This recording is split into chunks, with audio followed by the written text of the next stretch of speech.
Neal Brown is probably gone at West Virginia. A lot to talk about, and we're going to do it now on this episode of Locked On West Virginia.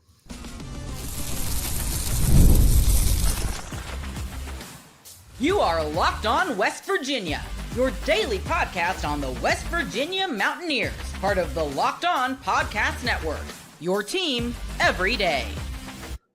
What is up, guys? Welcome in. Happy Monday to you. My name's Mountaineer Paul. This is another episode of Locked On West Virginia, brought to you by none other than FanDuel, guys. Place your first $5 bet at FanDuel, and if you win, you'll get $150 in bonus bets. That's guaranteed. You can only get that at FanDuel.com, so make sure to go there to get started. And thank you for making Locked On West Virginia your first listen or your last listen if you're up late today, and for being part of the Locked On Podcast Network, where we talk about your team every single day. Well, it's been a hectic weekend, man. Board of Governors supposedly met. You know, you hear different things.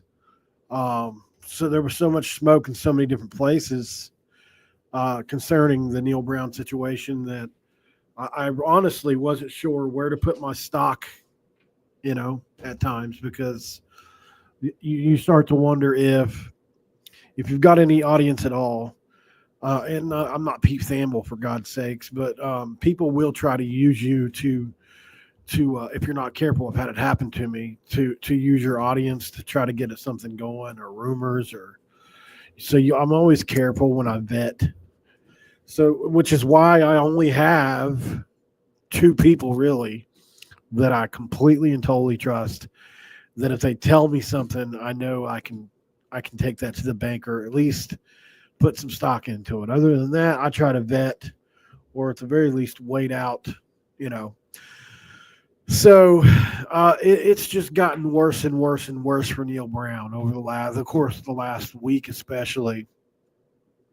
Even though they won at UCF, a lot of people were unhappy with the way they won at UCF. They went up 28-7.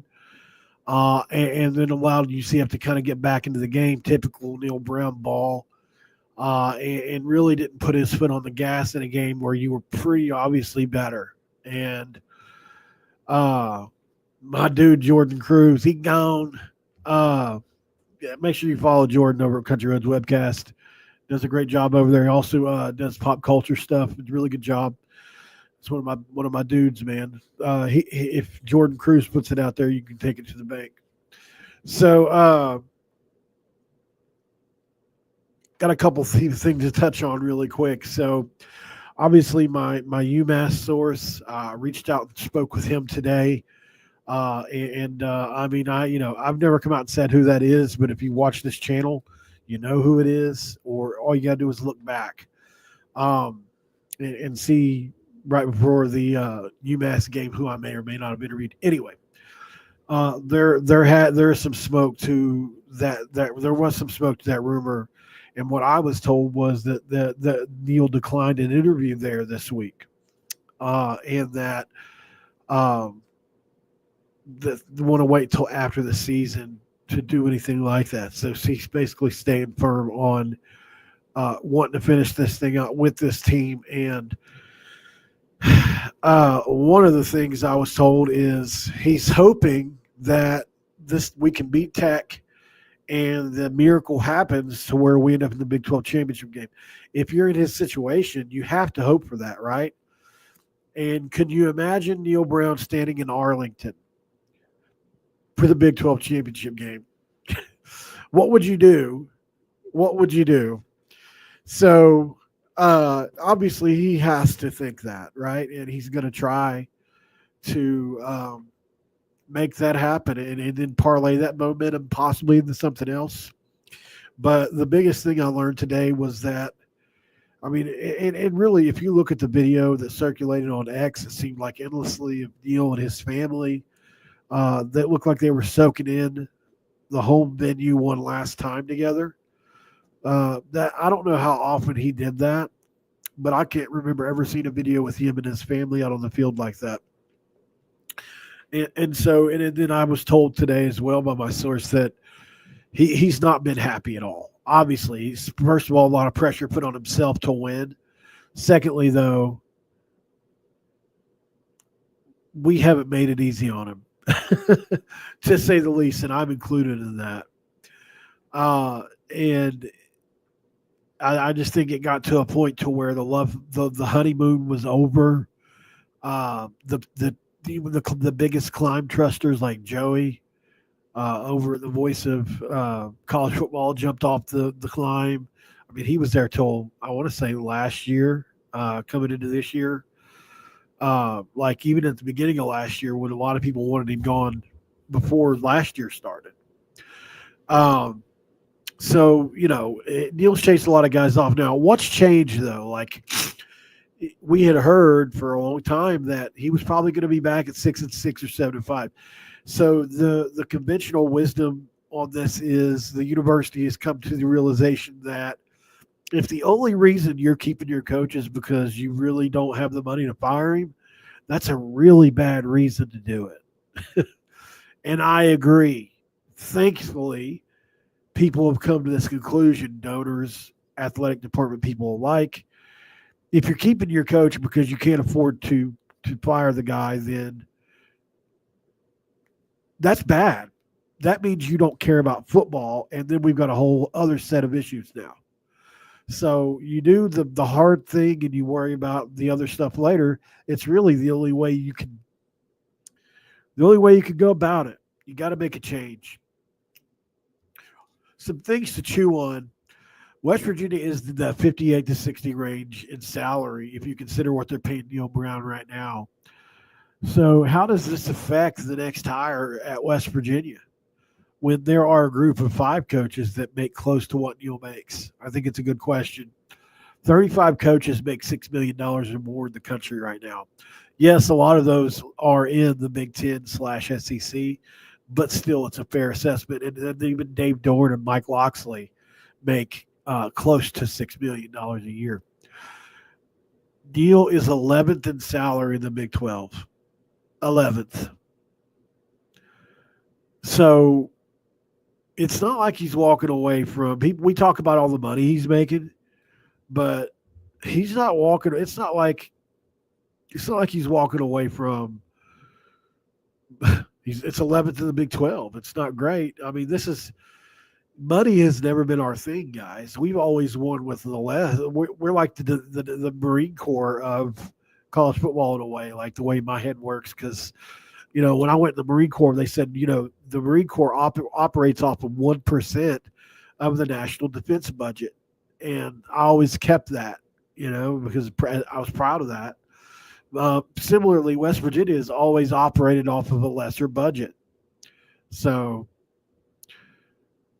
Big Ears, Bo, if you haven't watched me very long, I mean, you could ask people in the comments.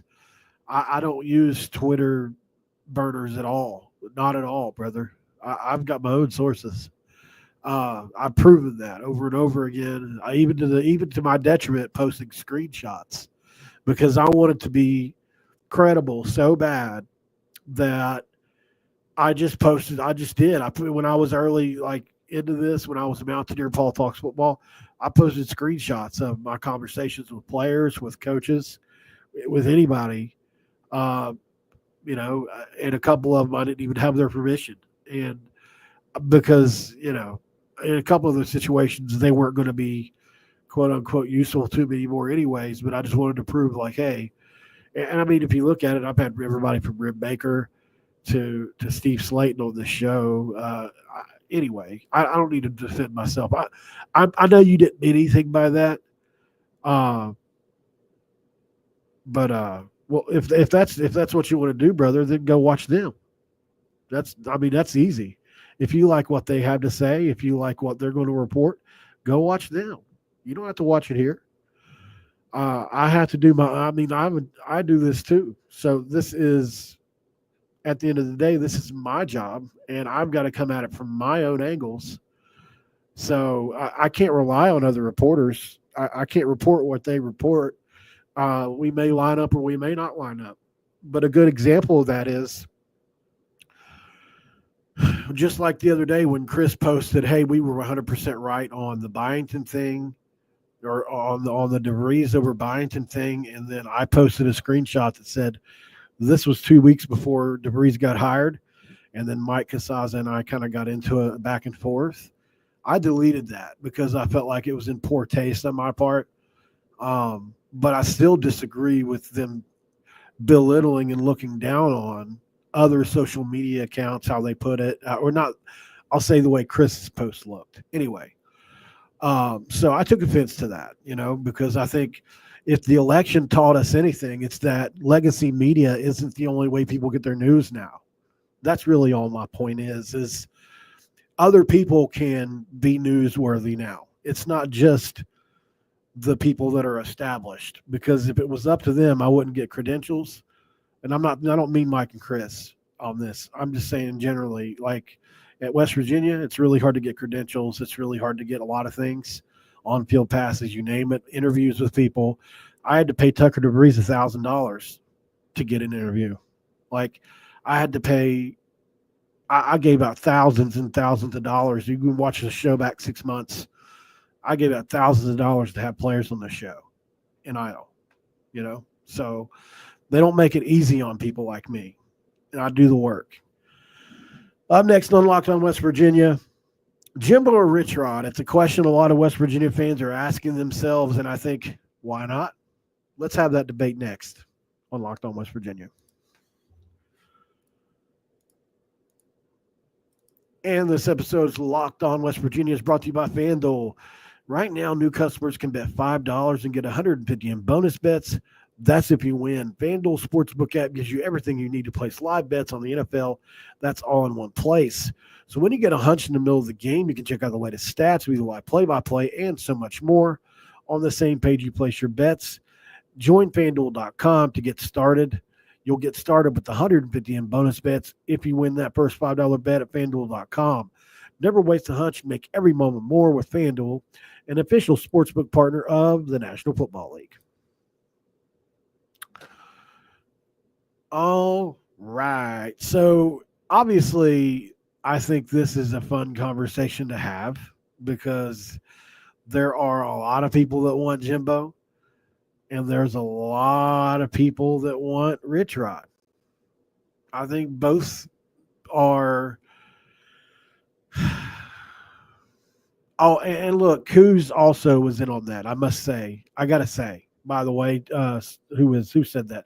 Mark Thomas. It wasn't just me. Coos also had a sponsor for that. So what we did, though, just really quick, just explain this. It wasn't out of my pocket. Obviously, I went and got a sponsor for it and said, "Hey, look, if you want Tucker DeVries to shout your business out, here's the asking price." And that's kind of how that went. But anyway, my point is, it's kind of ridiculous that I had to go through a loophole just to even get somebody like that on my show. Because if I put the request in the way that you're supposed to through the media department, sometimes it doesn't get answered, or it's just no. They're like protecting them from social media people or YouTubers, whatever you want to call it. So I said, okay, I'll go the NIL route to where you can't tell me no, because then you're violating the whatever the act that is that says you can't get in the way of their money. So that's what I had to do. Anyway, I have strong opinions on this. I really do. I would love to see Rich Rod back. And I know that a lot of you guys aren't happy with me for saying that. And that's fine. I'll say a few things about Jimbo that I don't like. He was 27-21 against SEC teams, right? That's not great at all. I mean, it's not much better than Neal, and he had the best of everything. And if you look at the SEC, they've got a lot of dunks in the league. They've got a lot of teams that play 500 ball every year. It's not like I think the SEC, especially the last couple of years, is a little bit overblown with how good the league is. It's like great at the top, but people act like they play Alabama every game when they don't.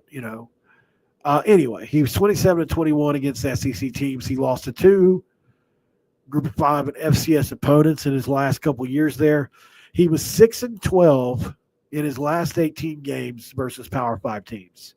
That's 6 wins, 12 losses in his last 18 in his career at Texas A&M versus Power 5 teams. He didn't win a single road game, not one road game, for 2 straight years, guys, to end his career at Texas A&M.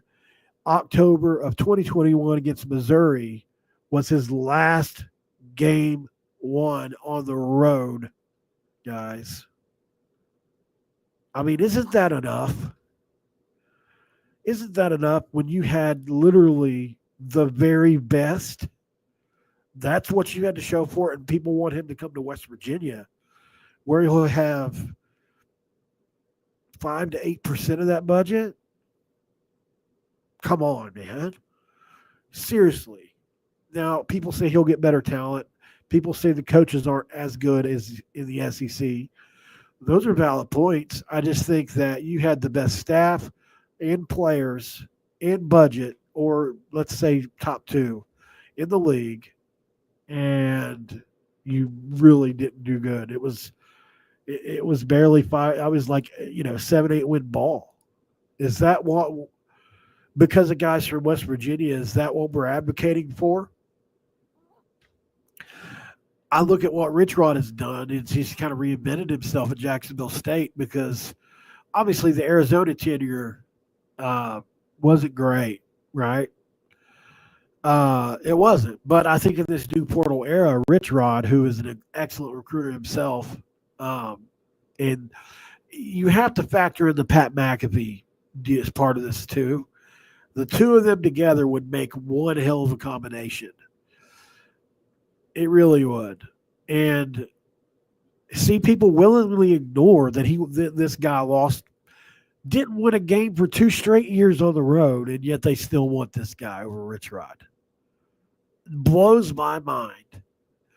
Let me know in the comments why you would take Jimbo over Rich Rod, and it can't be because you're mad at him for leaving West Virginia. If you're not capable of being objective because of that, I understand. But credential-wise, the national championship was in 2013 when you could recruit players and develop them over a 4-year span, right? That's not what we're dealing with anymore. If this was the same old from 2013, give me Jimbo 10 out of 10 times. But in this portal era, Jimbo is a known ass. He really is. He's a known ass. He's very hard to work with at times. To the fact that he wouldn't even let the players wear certain colors. He wouldn't let them wear hoodies, like different things. Or maybe that was Dion. I'm getting confused on the hoodies. But he's very – he rules with an iron fist. And in this era of the portal,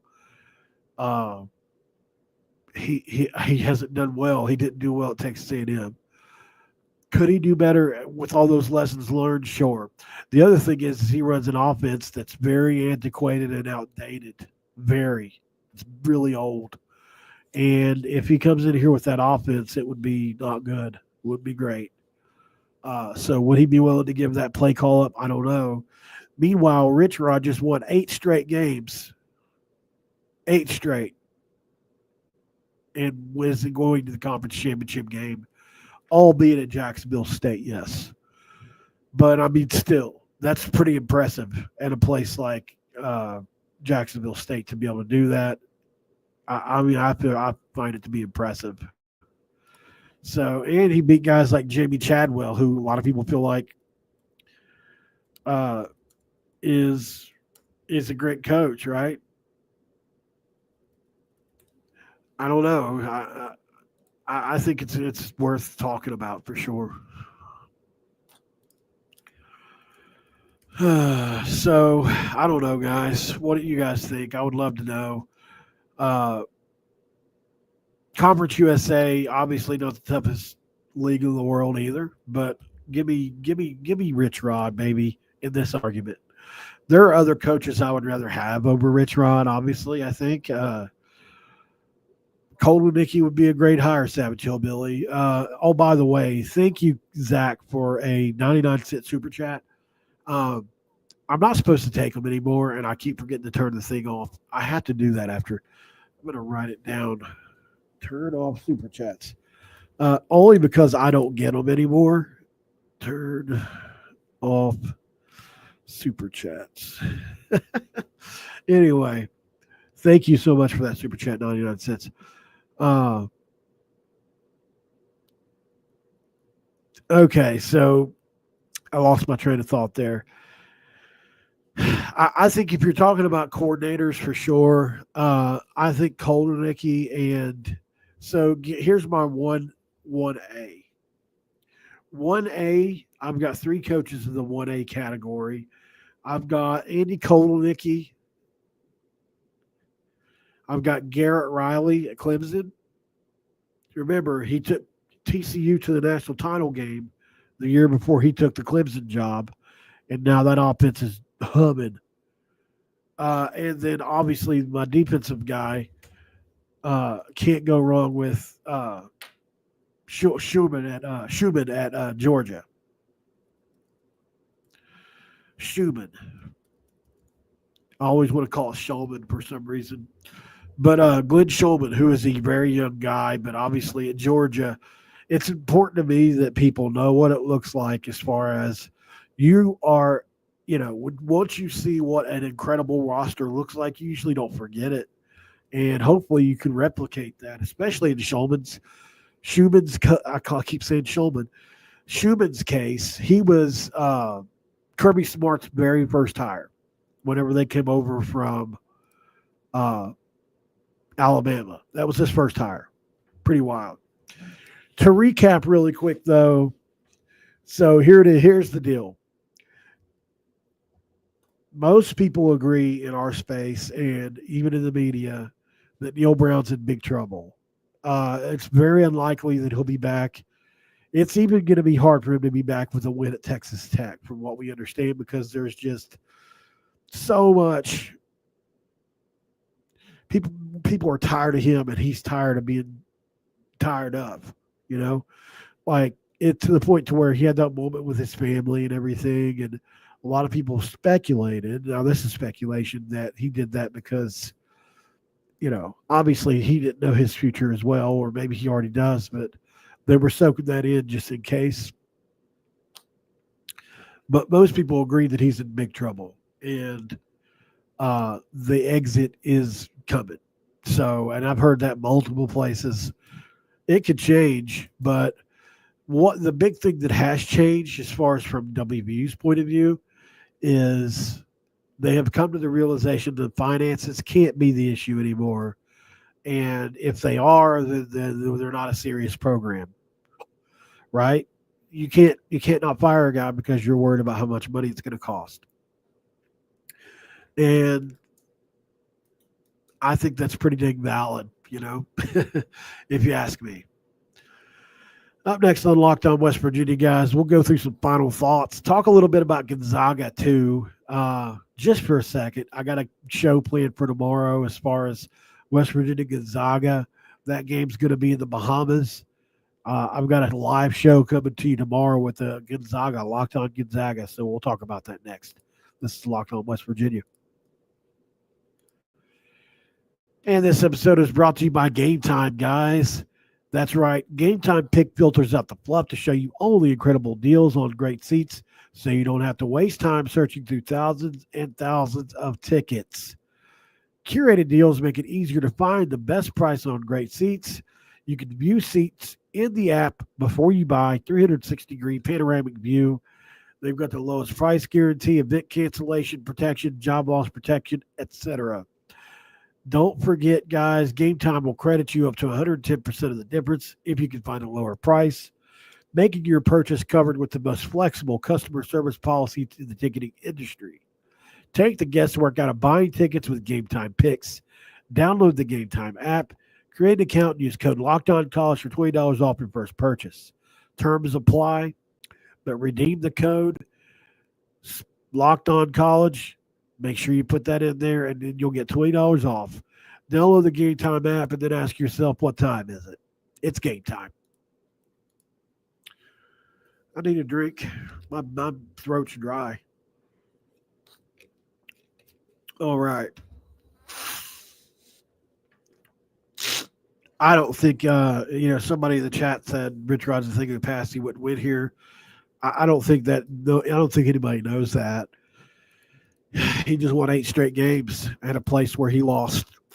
They had almost 50 incoming players, brand new players, which is why they got started off to the 0-3 start. Then he won 8 straight games to beat everybody in conference, and he's going into the championship game, and that includes Liberty, who just has double the budget he does. He lost guys like KK Tarnu and Xavier Bosley, who was a freshman All-American.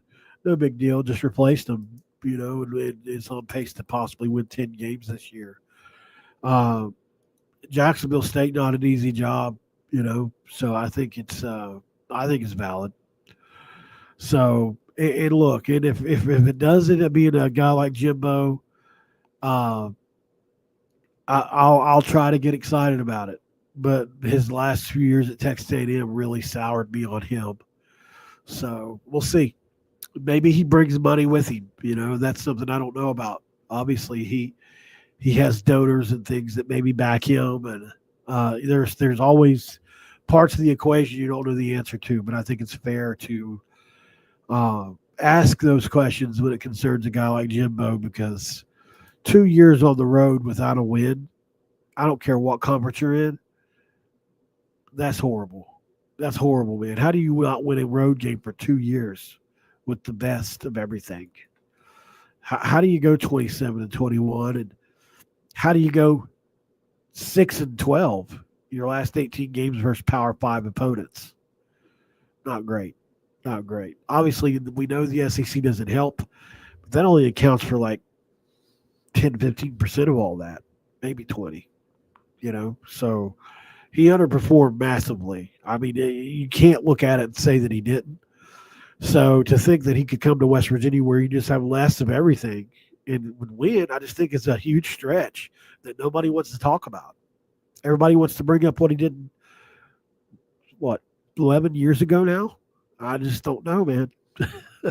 I think it's a risk, and a lot of people aren't looking at it that way, but I've been wrong before. I was wrong on Garrett Green in 2023, and I was wrong on him in 2024. Both were bad for me. Last year, I thought he was going to be bad. He was good. This year, I thought he was going to be good. He was bad. So maybe the opposite of what I think is the right answer. Who knows? Thanks for joining, guys. To recap also, that's right, Gonzaga. So I'm going to have a live show tomorrow at 5:30 with Locked On Gonzaga. We're going to be doing the West Virginia Gonzaga report. We're going to do it'll be a live pregame show. That's going to be a fun one. I think people are vastly underestimating the Mountaineers in that game, and while they shouldn't be favored, I'm not counting them out of that game with the scores they have.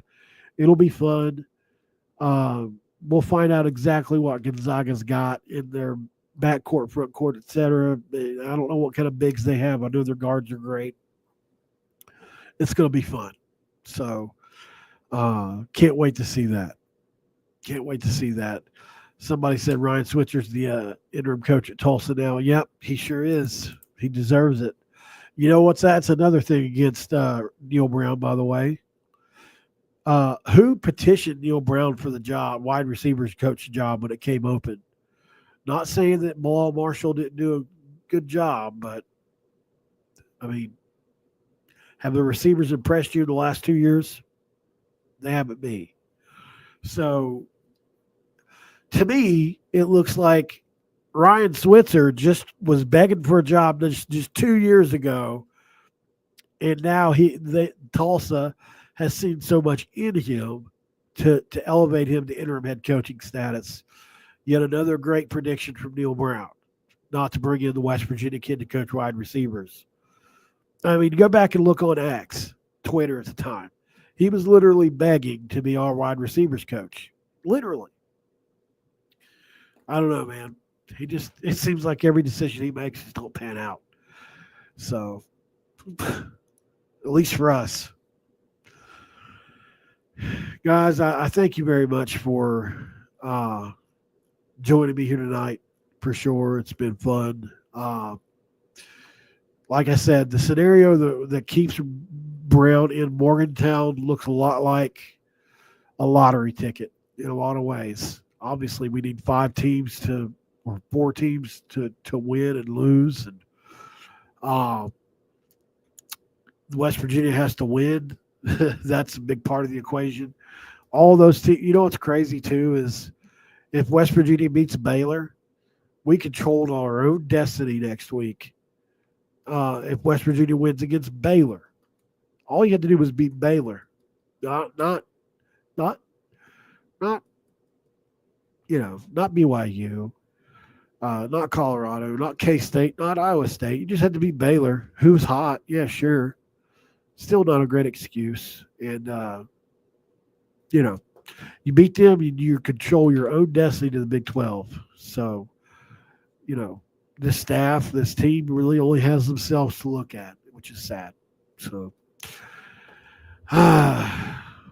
we'll see, guys. The prediction I've been told is it'll be as soon as, if it's going to happen, as soon as Texas Tech is done and over with, there'll be an announcement if it's going to happen. If you don't see something within 2 days of Texas Tech, like by that Monday, probably not going to happen. So, because National Signing Day is on the 4th. Obviously, the portal closes a month from there. The next coach is going to be under the gun, which is why a lot of people thought, if you could get him gone before this game, it'd be even better. But a lot of people think, well, maybe he already knows who he's going to hire, so it doesn't matter. We'll see. And then there is the 1% chance that he's still going to stay. Chris, it's like a huge long shot that he isn't fired. That he isn't fired now. Just letting you know, brother. So they can win next week, and like I said, they can win next week, and there are things that can happen. Absolutely, there is. Especially if they go to the Big 12. If they beat Texas Tech on the road by a lot, there are things that can happen. But there are donors specifically that are okay with this now, as far as giving up the money for this to happen. So, anyways, guys, that's all I could say. We'll be back tomorrow with another video. We'll do Gonzaga. We'll do West Virginia. It'll be a great time. Hope to see you there. Until then, guys, have a great evening. And I'm out.